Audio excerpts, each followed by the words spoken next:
ومسوق معصق هذا يقف يسكت ضيق إنه حولها دولة ده على تعوين دولة ده حكم اللي يقول كده على رأي مس ينكر كده أفرت الجردينني هو أنت قال كيجا والوكالة تيجي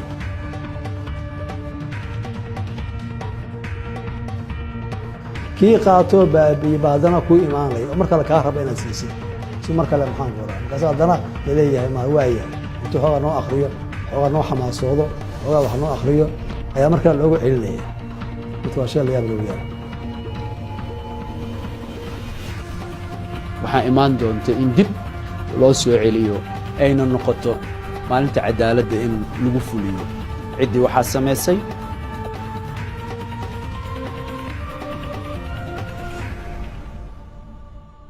dunidu waxay dagaal kula jirtaa cidhibtirka musuqmaasuqa oo la isla wada yaqiinsan yahay inuu yahay faqriga waalidkii haddii wadamada dunida ee Shiinuhu ka mid yahay aad aragtay maayer ku xigeen loo daldalayo musuqmaasuqa ku kacay oo aad maqasheen Malaysia ra'iisul wasaarihii hore xaaskiisii iyo qaar ka mid ah golihii xukuumaddiisa oo xabsiga loogu taxaabay falal musuqmaasuq iyo hanti dib looga soo celiyay Ethiopia saraakiil sarsare oo iyana fakad xadka Suudaan looga soo qabtay kiisas musuqmaasuq awgi halkani waa xamare maxaa ka dhacay shacabku se maxay kala socdaan ama ku og yihiin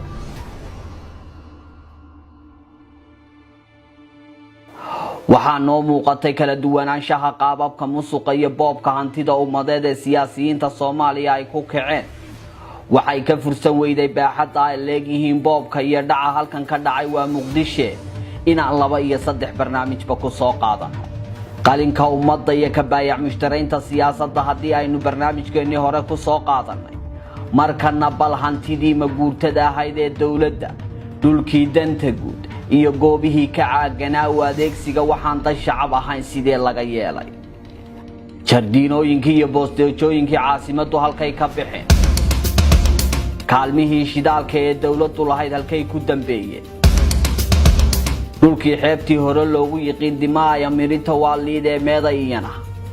dawladda maxay ugu jilaneed maanta se maxay tahay yaa mulkiilayaalka liisaska magacyada qof iyo qoysasba baadi goob idinku daawan doontaa dhulkii baaxadda lahaa ee egas control balcad isna halkaad ku ogay dhulkii xayndaabka madaarka Muqdisho wadadii jayga ee danyartii deganeed looga raray ammaanka madaarka dartiis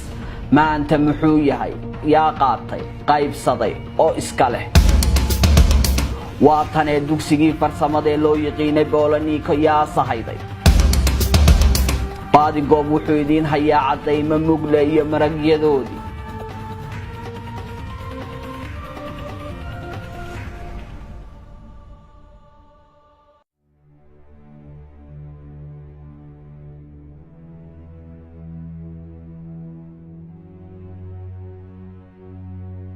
Muqdisho waxay lahayd goobo nasasho caasimaddu waxay lahayd shaaracyo leh goobo basaska laga raaco waxay lahayd jardiinooyin lagu nasto waxay lahayd xeebo qurxoon oo deganaanta ka caagan oo waxay lahayd kaalmo shidaal oo dawladdu leedahay waxay lahayd goobo ka caagan degaameyn iyo dhul ummadda loogu adeego oo cid gaar ah lahayn yeelana karin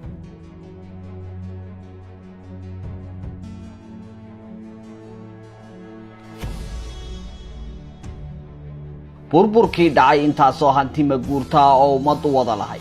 waxay ka nabad galeen jabhadihii dalka soo maray hogaamiye kooxeedyadii qabqablayaasha xilligoodii xukuumaddii carta lagu soo yabyabay maxaakiimtii iyo wakhtigoodii iyo weliba xukuumadihii ku meel gaarka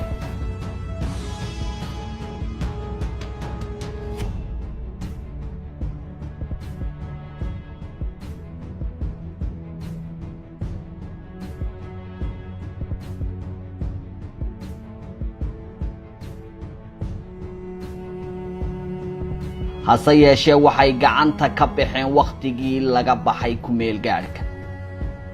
dhacdooyinka barnaamijka aad ku daawan doontaan ayaa qaarkood yihiin kuwa naadir ku ah bulshada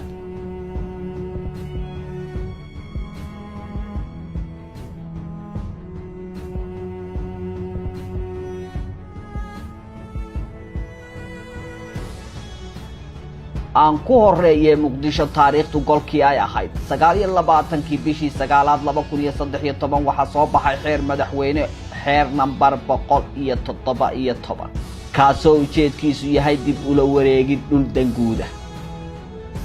xeerkaasi oo soo saaray madaxweynihii hore dawladda federaalka Soomaaliya Mudane Xasan Sheekh Maxamuud ayaa u dhignaa sidan madaxweynaha Jamhuuriyadda Federaalka Soomaaliya markuu arkay qodobka 87 xarfihiisa ba iyo farqada labaad ee dastuurka dawladda federaalka Soomaaliya markuu arkay qodobka 79aad farqadiisa koowaad iyo qodobka 100aad ee xarfaha a iyo d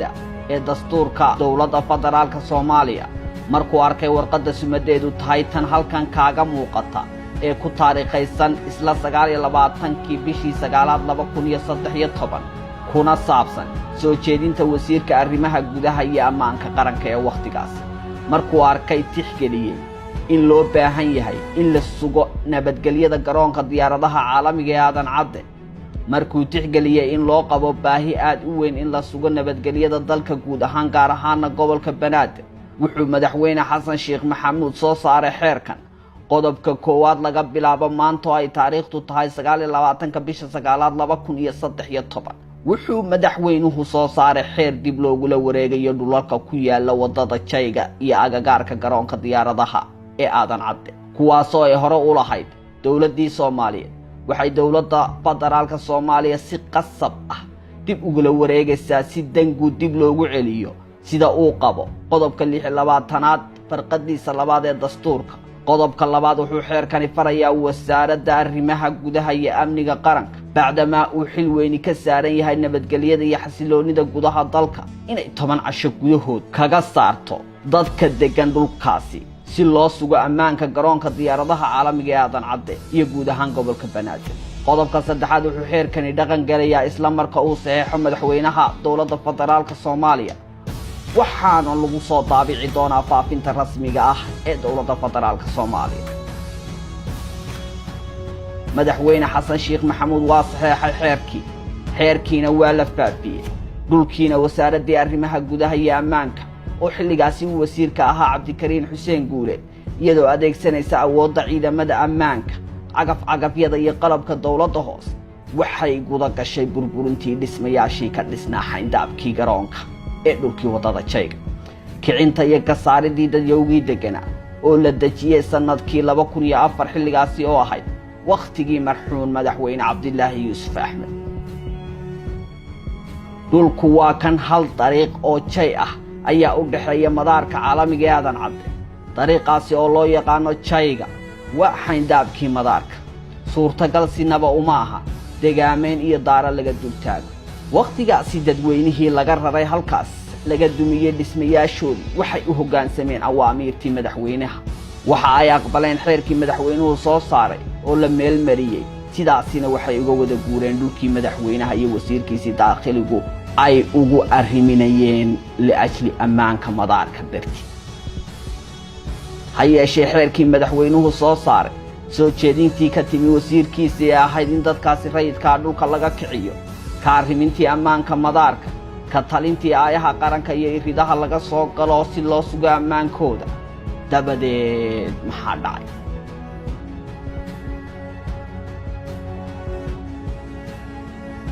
kadib markii iskaashigaasi madaxweyne ilaa heer wasiir gaadhay ku dhowaad 100 qoys buulalkoodii iyo dargadahoodii uga dhisnaa cagafyo laga geliyay ana adeegsaday xeerkii madaxweynaha iyo wasiirkiisa arrimaha gudaha iyo amniga ee loo cuskaday aayaha ammaanka iyo mustaqbalka madaarka madaxweynihii hore Xasan Sheekh Maxamuud qoyskiisii eheladiisii qaar ka mid ah xubno ka tirsanaa xukuumaddiisii iyo mas'uuliyiin ka mid ahaa baarlamaankii waqtigaasi waxaa la qaybsaday dhulkii xeerka madaxweynihii dadkii deganaa lagaga kiciyay waxa iyana dhacday oo cadaymaha ka mid ah u baadi goobidiin hay kooxo ganacsata oo iyagana dhulkaasi qaybo iska dhan laga iibiyay intaanan cadaymaha u gudbin halkani waa dhulka aynu ka hadlayno waa wadadii Jayga waa dhulkii madaarka gegida diyaaradaha ee Aadan Cadde madaarka iyo dhulkan aad arkayso waxa ku kala gudban siliga madaarka oo kaliya waa aan dhex tagnay dhan kastaba waan u qaadnay booqanay dhismayaasha kala duwan ee ka socda muruq maalka dhismayaashaasi saraha halkaasi dhismahoodu qaarna dhammaaday kuwa kalena uu ka socdo weli waxay mid farta kuugu fiiqayaan guri iyo daar kasta iyo cidda loo dhisay ama dhismo uu socdo waa tani haddaba sidee loo kala leeyahay dhulkan aad arkayso caddaymaha aan ku horeeye kani waa liiska mulkiilayaasha saddexda qof ee liiska u sarreeya waa isku hal qof oo lagu magacaabo Cabdiraxmaan Axmed Cali waxaana la siiyey 30 boos oo booskiiba cabirkiisa dhuleed uu dhan yahay 40 lagu dhiftay 100 liiska kaalinta afraad waxaa kaga jira madaxweynihii hore Xasan Sheekh Maxamuud Calasow walaalkiis Cali Maxamuud Calasow waxaana la siiyey 10 boos oo dhulkaasi ka mid ah halkii boosna sida kuugu muuqata halkan cabirkiisu waxa uu dhan yahay 40 lagu dhiftay 5 kaalinta shanaad ee mulkiilayaasha dhulkan hantiyay waxa iyana ku jirta marwadii madaxweynihii hore Xasan Sheekh Maxamuud marwa Sahra Cumar Xasan oo hantiile ka ah 6 boos oo ka mid ah dhulkaas cabirkooduna booskiiba uu dhan yahay 40 lagu dhiftay 45 waxaa isna ka mid ah dadka dhulkaasi hantiyay Cabdilaahi Goodax Barre oo la siiyey 2 boos oo midkiiba cabirkiisu dhan yahay 20 lagu dhiftay 30 waxaa kaloo isna liiska ka mid ah ganacsade lagu magacaabo Cabdirasaaq Ciise Abtidoon oo isna hantiyay 8 boos iyo nus sida idinka muuqata cabiradooduna ay kala duwan yihiin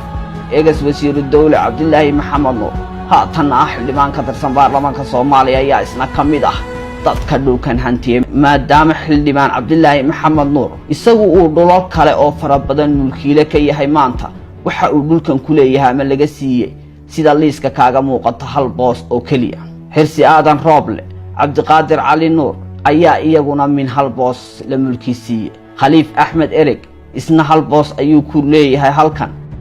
halka Xuseen Cabdi Xalane Mahad Maxamed Salaad Yuusuf Geelle Ugaas iyo Maxamed Xasan Nuur iyaguna ay min 1 boos ku leeyihiin madaxweyne Xasan Sheekh Maxamuud walaalkiis kale oo lagu magacaabo Xuseen Sheekh Maxamuud Calasow isna waxa la siiyey 1 boos sida halka kaaga muuqata waxaa liiska ka mid ah oorida iyo qaar ka mid ah ehelada Jawaari waxaa liiska ka muuqda wasiir Goodax Barre oo dhawaan iyo haatanba gudoomiye u ah kuwa loo igmaday soo celinta hantida ummadeed xeer ilaaliyaha guud ee qaranka haata xilkaasi haya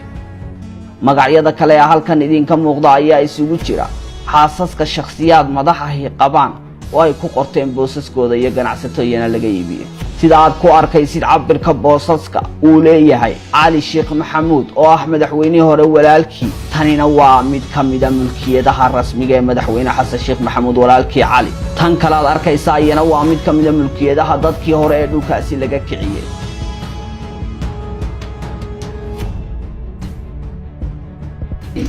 إن لبي تونكي صبحنا هي صبح عيد ما أضف ربنا هنا الجسود داش ماس شاسنا واحد دجنا ضدك أي يغني برمجيدة كمان كن أحوتي عشرة ودقي ودسين أي دجنا waxay ahayn dadka u jilicsan oo birmageeda la yiraahdo oo ay tahay in iyaga loo gargaaro diinta muslimkana ay tiri fuqarada waxa la siiyo in adduunkana uu maxay ahayd birmageeda u bixiyay waxay ahayd dad aan haboonayn in lagu xadgudbo laakiin waxa loola dhaqmay si aan taariikhdu iloobayn oo cadawtinimo aad u duxa dheer oo islaamnimadu aanayba meel ka soo galin bay ahayd arrin muruga badan bay ahayd ciidamo fara badan oo Soomaaliya isugu daran bay ahaayeen waxay wateen hubka ay noocay wateen ma sheey karo wallahi ani 77 miya loo socdaan bay siriyo macna ma xaaladii inta ula dagaalami doonaa dad birmageeda ama masaakiin ah arrin oo maxay ahayd ku haboormeen ahayn waxa dhacday in cagtana la mariyay maxay ahayd nuska saacintiina gaarin cagtana la mariyay in ciyaalkii la carnay in maxay ahayd la dhaawacmay waxa ugu daraa dadka jiingada u dhisnaayeen lagu dumiyay oo musbaarada ay dhakada ka wada mudeen dadkii cooshada u dhisnaayeen ay inay dabba uu ka kaco ay ku sigteen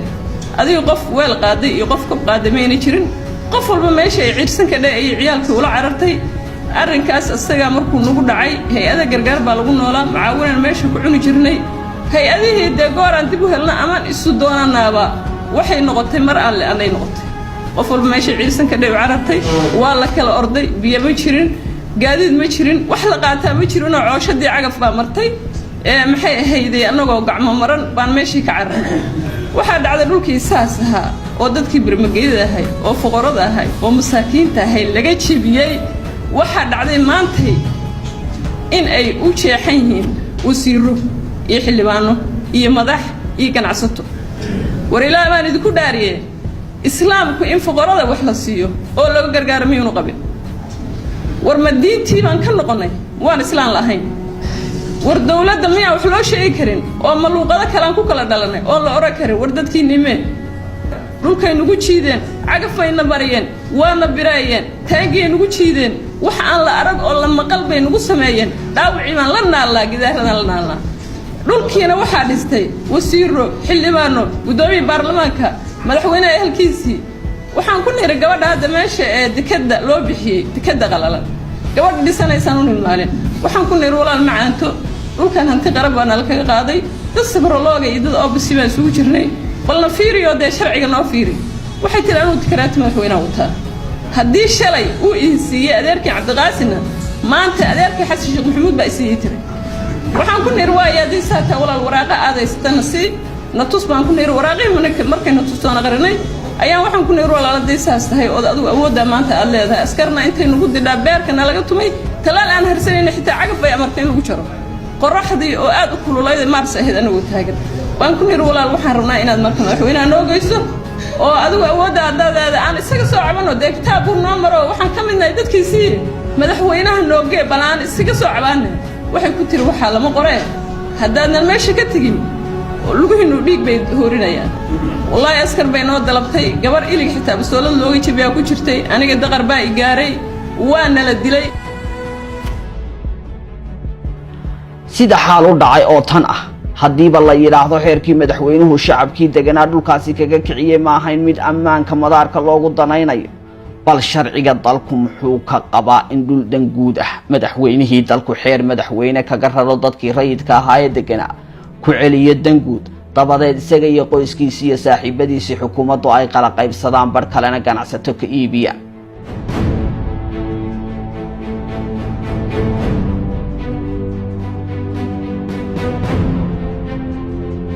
mar haddii dhul qof la siiyo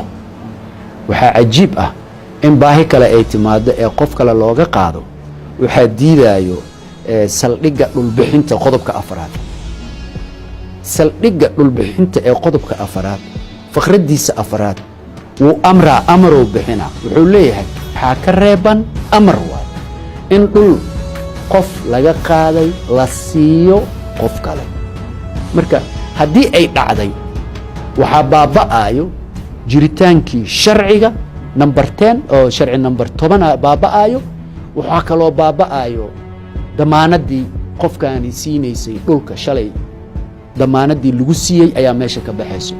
marka qodobka afraad faqraddiisa afraad aa diidaayo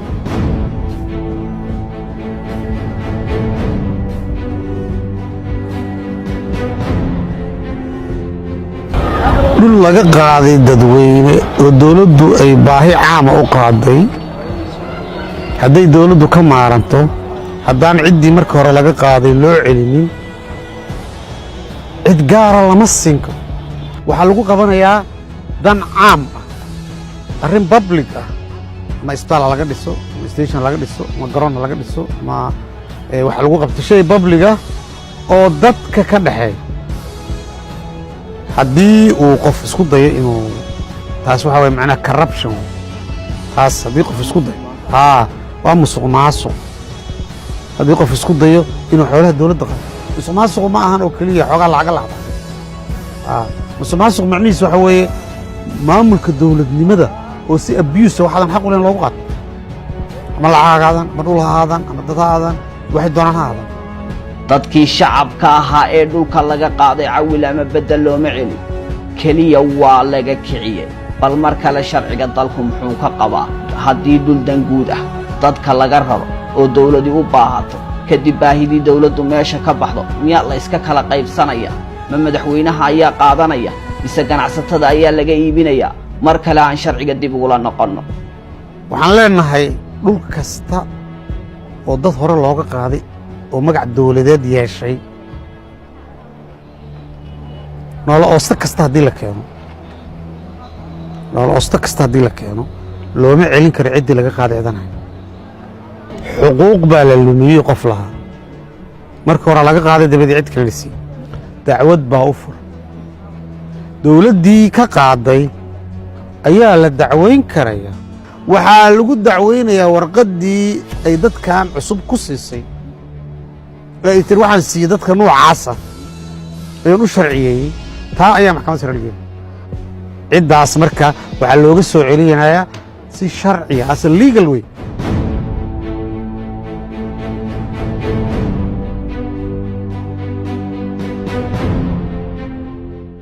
marnaba ma dhici karto in qof dhul laga qaado ayadoo aan baahidiisii la dhammaystirin oon meeluu deegaan ku leeyahay la siinin in cid kale la siiyo waxaa waaye way dhacdaa laakiin wakhtigeeda iyo maalinteeda markii la gaaro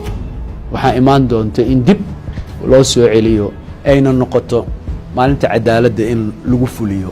ciddii waxaa samaysay iyo ciddii ayadana milkiyad ahaan u qaadatay sharcigii dadku wada lahaa ee dalka u yiil haddii uu sidaasi qabo oo misana la baal maray bal dadku waa islaameh diintu maxay ka qabta waxaa garanaysa diinta islaamku shanta shay oo waardiyeyso ama loo yaqaano daruuriyaadka loo yaqaano ama loo yaqaano gundhiga diinta waa shan shay baa leeyahay diintu shan shay bay waardiyeynaysaa marka soo koobo diintay waardiyeynaysaa sidii qof ku toosnaan lahaa bay falankeeda gelaysaa qofka naftiisa la waardiyeynayaa inuu qofku maarata xaqiisa iyo noloshiisa la waardiyeynayaa qofka maalkiisa la waardiyeynayaa qofka caqligiisa iyo maskaxdiisa la waardiyeynayaa qofka sharaftiisa la waardiyeynayaa iyo qabkiisa walidaalika qofka wax kasta oo diinta dhaawacaya nafta dhaawacaya ama dhiig daadinaya maskaxda dhaawacaya maalka dhaawacaya qofka sharaftiisa dhaawacaya lama oga diinta waa xaaraantimaysa marka maalkaas in la waardiyeeyo ayaa waajibka dadka muslimiinta mas-uuliyiinta ka mid ah keligood ma aha hataa haddee kulligood ummadoo dhanba maalka caamka ah gaar ahaan oo hantida guud si gaara ayaa loo ilaaliyey maalka caamka ah waxaa loo tiiriyey inuu ilaahay iska leeyahay rasuulkiisa baa loo tiiriyey maslaxadda caamka waxaa maaragtay sharaf ugu filanba in ay qaadato teetalka ah ilaahay rasuulkiisa baa iskale waxaas in la yidhaaho si loo xurmeeyo looga boqo oo loo qadariyo marka maalka caamkaha ka mid ah nabigu sal allahu alayh wasalam xadiis buu ku leeyahay uu bukhaari warinayo ina rijaalan yatakhawaduuna fii maali illahi bikayri xaq dad waxaa jira maalka ilaahay iska dhex dabaalanaya maalka ilaahay waxaa loo jeedaa maalka caamkaha loo jeedaa ayadoo wax kasta ilahay leeyahy subxaana wa tacaala laakiin wixii insaan leeyahay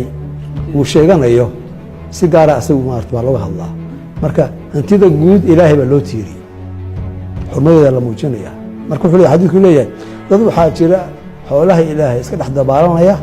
kuwaasi falahum الnaaru yowma alqiyaama kuwaasu naar bay leeyihin maalinta qiyaame waa dad xeradii ilaahay u dhacay weeye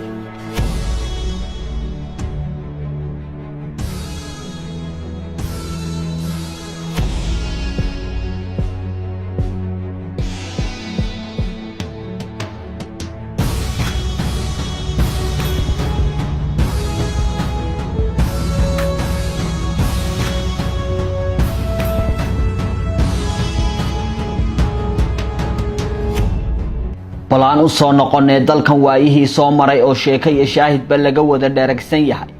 markii uu ka baxay ku-meelgaadhkii oo ka dhignay in la gaadhay xilligii laga bixi lahaa wixii daal la soo maray sida dadweynuhu aaminsan yihiin baadhistanna aad ku daawanaysaan waxaa dhacay waxaan ahayn wixii la filanayay taasoo dadku ku macneeyaan mas-uuliyad la daayacay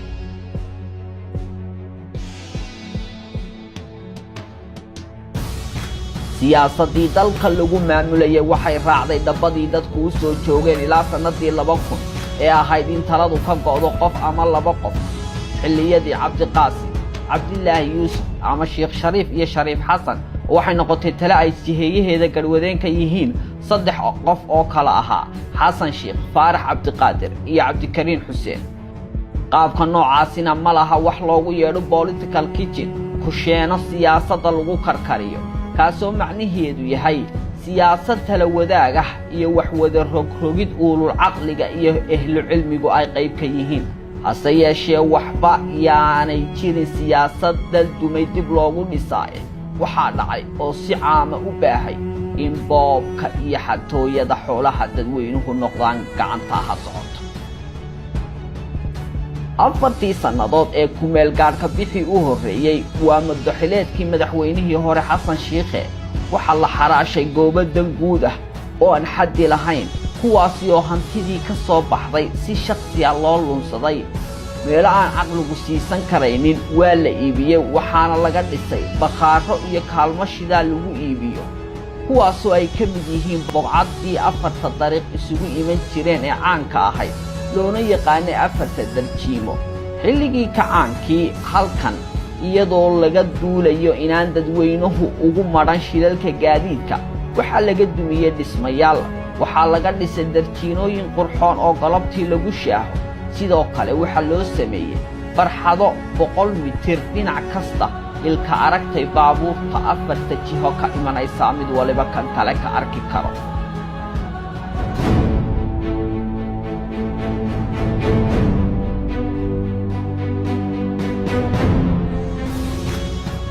afarta jardiino mainly dadku waxay u maleeyeen inay jardiino ahaayeen jardiino ma ahayne meesha hadba iska jaraan laba wado oo aragtida darawalladu ay dhib ku tahay waayo xagal toosan ayay waddooyinka isu jarayeen marka labadii gaari ilaa ay isku soo dhowaadaan isma arki karin kan midigta ka soo socda iyo kan labada sidaas isugu soo socdo mar danbaa qaladkaas la fahmay dowladdii waxay kicisay reerihii iskuweerkaas ku jiray si aragtidu ilaa 200 mitir ninka sidaas yidhaahdo oo u jeedo gaariga soo socdo oo midka tooska ku soo socday midka dadabka ka soo socday aysa isku dhicin markii meeshii la baneeyey kadib fikir waxaa soo baxay meeshii sidaan u fool xumaanay yacni dan kalena ha looga faa'iidaysto markaasaa la dhireeyey meelo yar yaroo la fadhiistana oo loo yeelo xaafaddina ay nafaas u naqatay xaafaddii yareydoo dadka laga saarayna waxay dareentay meel nafaasoo ama carruurteeda ay ku soo ciyaaraan ama waayeelkuba ay fadhiistaan marka dambena dhir yeelato marka afarta jardiino sheekadu sidaasay ka timi waa 4 beerood 4 kwartar 4 rubac uu jidka qaanidiisa ku kala jira ayaa la baneeyey 4 jardiino niyahow inta ogaalkayga ah oo lagu kala tegey hantida afartaasi sannadood Soomaaliya laga dhacay kolka laga yimaado kuwa dhaqaalaha caddaanka lagu bedeshay waxaan loo aabayeelin dhulkii danta guud iyo goobii banaana sanadkii 2014 oo dadka ugu suntan mid ka mid ah sanadihii Soomaaliya caasimada looga taliyo ammaankeedu gaadhay heer kooxda al-shabaab weeraradoodu noqdaan kuwa aan lala gafin ama baseegin bartilmaameedyadii ay ugu talagaleen oo xataa sidii loo soo joogay ay dhacday inay helaan xogaha imaatinka qaar ka mid ah madaxda sirdoonka dawladaha la saaxiibka Soomaaliya isla markaasina ay dhacday inay hadcad magaalada ku beegsadaan waxaa xilligaasi wasaaradda ammaanka ku shaqada leh wasiirka ahaa Cabdikariin Xuseen Guule maalin sabti ah 24 May 2014 ayuu iscasilay Cabdikariin daraartaasi dadweynuhu waxa ay filayeen inuu iscasilaadiisaasi kaga jawaabayo fashilka kaga yimi mas'uuliyaddii wasaaraddii loo igmaday hase ahaatee taasi beddelkeedii ayaa dhacday waxaana lagu war helay kadib markii ay soo baxday dulweyne 100 balood ka kooban oo madaxweynihii hore Xasan Sheekh Maxamuud uu siiyay Cabdikariin Xuseen Guule si uu u iibsado kadibna maamul goboleedkii Galmudug madaxweyne uga noqday dhulkii baaxadda lahaa ee caymiska egas kantarool iyo boqcaddii dugsigii farsamada gacanta ee Polytechnic ayaa qayb ka noqday dhaqaalihii Cabdikariin Xuseen Guule lagaga dhigay madaxweynihii maamul goboleedka Galmudug danyar iyo barakacayaal cooshada uga dhisnaayeen dibadda loo adeegsay awood ciidan lagana kici kadibna dhaqaalaha doorashadaasi lagu galay ayaa laga sameeyey dhulkan badh waxaa loo qaybiyey xildhibaanadii dooranayay madaxweynihii Galmudug qaar waxaa la siiyey oo haatan dabaqyo dhaadheer iyo dhul loogu sheegay inay yihiin goobo waxbarasho oo gaar loo leeyahay ay uga dhisan yihiin shakhsiyaad caanka ah siyaasadda Soomaaliya oo qaarkood halkan waa Muqdisho maayarra ka soo noqdeen kuwa kalena soo hogaamiyeen aqalka baarlamaanka dalka Soomaaliya qaarkoodna hay'adaha nabad sugidda iyo socdaalka madax ka soo noqdeen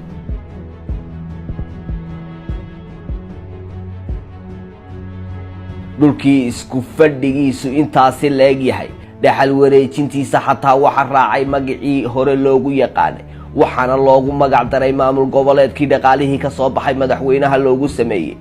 ee Galmudug iminka caasimadda dhexdeeda waa xaafad waxaana loogu yeedhaa xaafadda Galmudug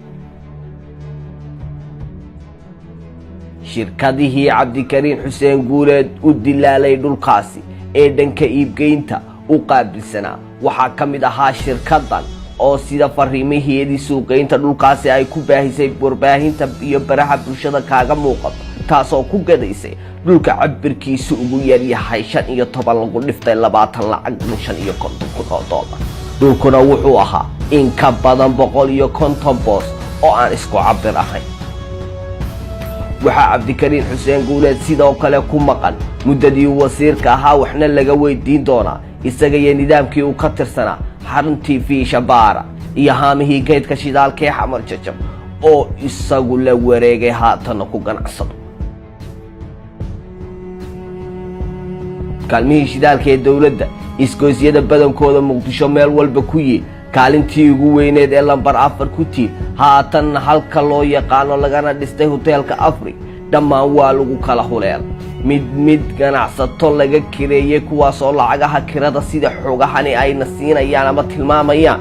laga sii qadintay 20 sanadood muddo ku siban waa ilaa 2040 maalinta qiyaamada waxa imaan qof kasta qiyaama wuxuu maaragtay uu xaday oo maalka caamka uu ka xaday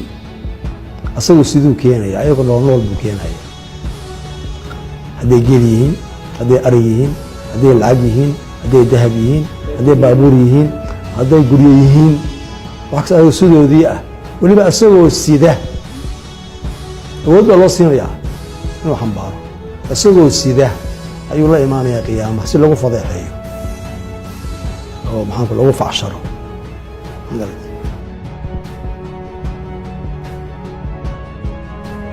xeebtii Liido ayaa iyana badankeedu yihiin kuwa shakhsiyaad mas'uuliyiinka ah xukuumadii Xasan Sheikh ay qaateen wasiiru dawlihii hore Cabdilaahi Maxamed Nuur ayaa ah shakhsiga ugu badan ee haatan dhul xeebeedkii Dimaayo Mirito Waalid ee gacanta ugu jiro maqaayadda cuntada iyo caweyska ee loo yaqaan Beach View oo baaxad dhuleedkeedu intaasi leegyahay ama ku fadhiyo oo sidaad barnaamijkeena hore ku daawanayseen kamid ah ganacsiyada uu mulkiilaha ka yahay ex wasiir dawladda maaliyadda haatan ah xildhibaan ka tirsan aqalka baarlamaanka Soomaaliya hantida dhuleed ee kale ee uu liida ku leeyahay xildhibaan Cabdilaahi Maxamed Nuur waxa kamid ah booska weyn ee halka kaaga muuqday dhanka waqooyi kaga dhagan maqaayadda loogu magacaabo Seafood ee haddana dhismuhu ka socdo booska banaan ee dhinaca waqooyi isna ka xiga ama kaga dhagan dhulka hoteelka cusub ee lagu magacaabo Connecticut Hotel kaasoo iminka macaamiisha hoteelkaasi baabuurta dhigtaan waxaa kaloo kamid ah booska banaan ee dhinaca badda ka xiga sarta dheer ee isna halkaa ka dhisanayo siyaasigii cali sartan aad arkaysa ee u dhaxaysa hotel Coconut iyo Beach View waxaa isagana leh Cabdiraxmaan Kambala waa madaxii hore bartikoolka xukuumadda Xasan Sheikh Maxamuud haatan wuxuu ka tirsan yahay nabad iyo nolol waa safiir ku xigeenka dalka Kuwait hoteelkan wuxuu ku kacay qiyaastii $700,000 haatan uu shaqaynayaa uu furan yahay maalka caamka waa khatar waxa dhacday maalin ayadoo ma duulaan lagu jihaad lagu jiro markuu jihaadka dhamaaday xoogaa qanimaa la aruurinayay ayaa nin xoogaa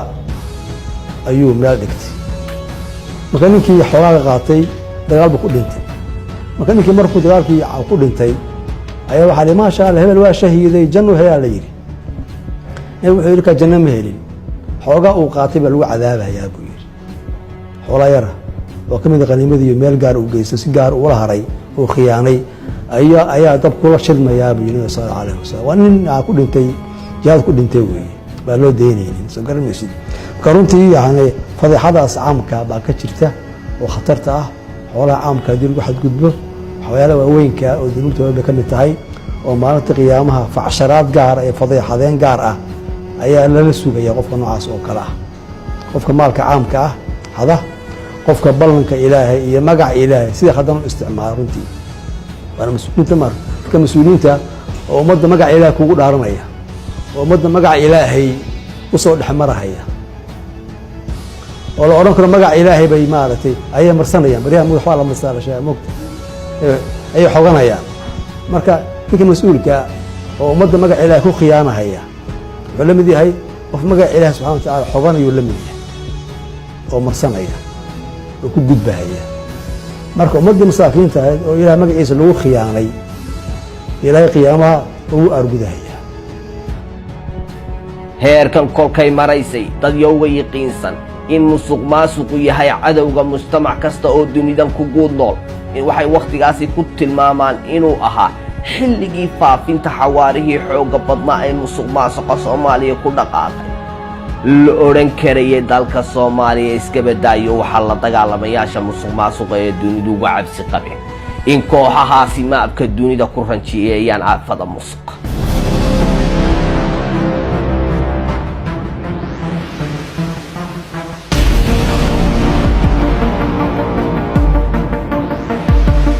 madaxweyne farmaajo iyo ra'iisul wasaare khayre maxay tallaabo ka qaadi doonaan xalaane ma jaleeci doonaan ma xumo maalgashiye ajnabiga iyo muwaadinka maalka haysta midkee dowladdu mudnaanta siin doonta nabad iyo nolol lafteedu baadhitaanada baadigoob siday u waajihi doonaan ma la arki doonaa mas-uuliyiinta jirridaha u noqday musuqa oo maxkamadaha la saaray